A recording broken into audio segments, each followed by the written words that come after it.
tegemist on siis valedetektoriga ja see seade aitab siis välja selgitada, kas sa valetad või räägid tõtt.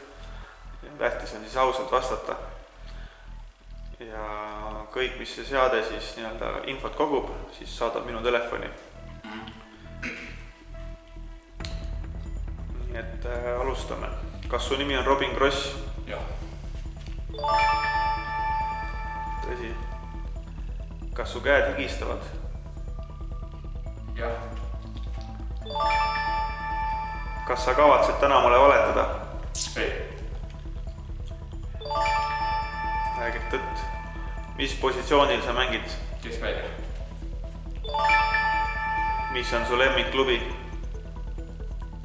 Elias.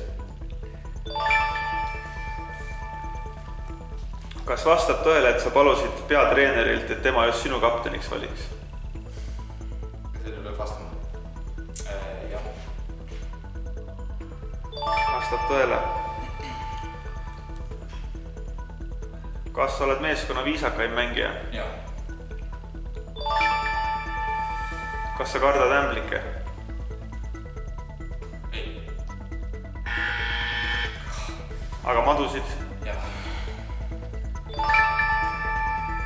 Mis on Eesti kaunim linn?